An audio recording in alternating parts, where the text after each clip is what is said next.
All right, well, let's continue on. This second part, we're going to be focusing on Daniel and his friends.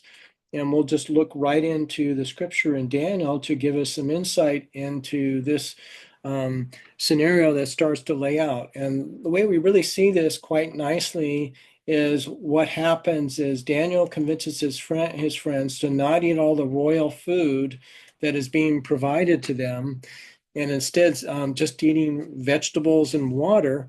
And so not thus the dietary laws are things that they're going to hold fast to.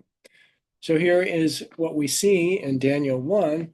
Then the king ordered Asperaz, the chief of his officials, to bring in some of the sons of Israel, including some of the royal family and of the nobles.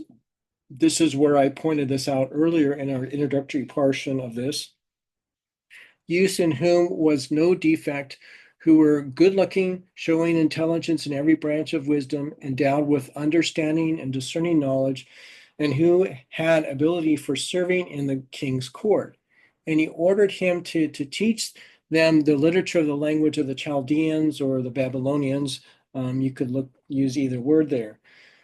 The king appointed for them a daily ration from the king's choice food and from the wine which he drank, and appointed that they should be educated 3 years, at the end of which they were to enter the king's personal service.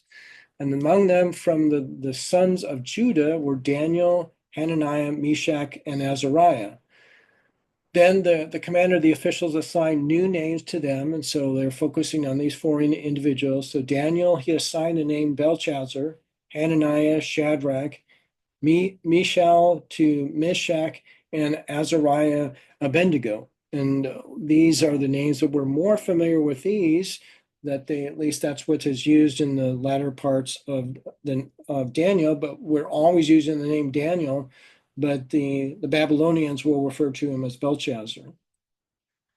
But Daniel made up his mind that he would not defile himself with the king's choice food or with the wine which he drank, and so he sought permission from the commander of the officials that he might not defile himself. Now God granted Daniel favor and compassion in the sight of the commander of the officials. And the commander of the officials said to Daniel, I am afraid of my lord the king, who has appointed your food and your drink, for why should he see your faces looking more haggard, and that your youths who are your age? And then you would make me forfeit my head to the king. So he's fearful for his life, and he thinks that they're not going to do as well off if they meets the request that they are asking. But it turns out, but Daniel said to the overseer with whom the commander of the officials had appointed over Daniel, Hananiah, Mishael, and Azariah, please test your servant for 10 days, and let us be given some vegetables to eat and waters to drink. Then our appearance be observed in your presence, and the appearance of the youths who are eating the king's choice food, and deal with your servants according to what you see. I don't include it here, but it goes on to say that they looked better off than everybody else.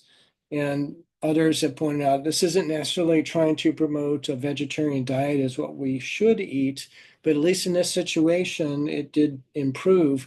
And it's something for us to be thinking about, how the Lord was providing for them. Okay, so that's it for the second part, but let's have a couple of reflection questions that you can be thinking about. How would we react being forced to live in another culture? That's exactly what they had to deal with. Would we take a chance and not honor the king's allowance, even if it violated our religion? Once again, something challenging for us to think about. And what do you see in the relationship between David and his friends? And it's such an amazing connection. And so feel free to take a little bit of time and reflect on those things. Thank you.